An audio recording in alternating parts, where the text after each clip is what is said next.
மாண்புமிக்க தமிழக முதலமைச்சர் ஜோசப் விஜய் அவர்களின் தலைமையில் இன்று தமிழக வெற்றிக் கழகத்தின் முதுகெலும்பாக பணியாற்றிக் கொண்டிருக்கின்ற அமைச்சர் புஷி ஆனந்த் அவர்களின் தலைமையில் உயர்ந்த மனிதன், உயர்ந்த உள்ளத்துக்கு சொந்தக்காரர் அமைச்சர், விளையாட்டுத்துறை அமைச்சர் மற்றும்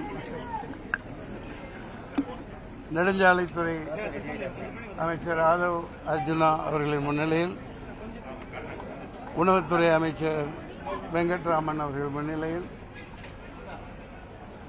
செங்கோட்டையன் அவர்கள் மூத்த பழம்பெரும் அமைச்சர்கள் முன்னிலையில் தமிழக வெற்றிக் கழகத்தில் என் இறுதி மூச்சு வரை பயணிப்பதாக இணைந்திருக்கிறேன். வரும்பொழுது கேட்டார்கள், இணைவதற்கு வருகிறீர்களா என்று. பிரிந்திருந்தால் தானே இணைவதற்கு.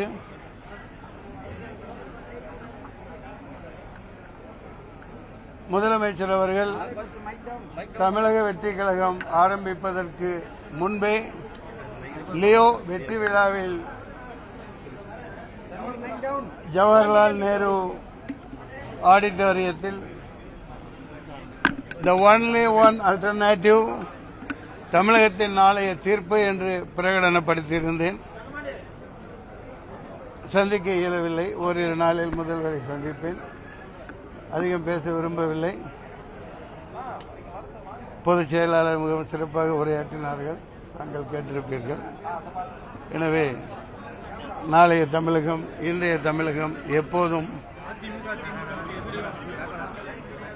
மிகச்சிறந்த முன்னேற்ற பாதையில் பயணிக்க, ஆண்டாண்டு காலம் வெற்றியை நோக்கி பயணிக்க முதலமைச்சர் ஜோசப் விஜய் அவர்களின் கருத்தை வலுப்படுத்துவேன். நன்றி. இதுக்கப்புறம் இது ஒரு கேள்வி தேவையா? முன்னேறி போய்கிட்டு இருக்கோம். அப்படிங்களா மனம்? நான் இதுவரைக்கும் அதுக்கு தானே பதில் சொன்னேன். பிரிந்தால் தானே இணைவதற்கு, இணையாதிருந்தால் தானே இணைவதற்கு. அம்மணி அவர்களுக்கு தான் சொன்னேன். நன்றி. இது நிச்சயமாக மிகப்பெரிய புரட்சி. தமிழக முன்னேற்ற பாதையில் பயணிக்கும். நன்றி, வணக்கம்.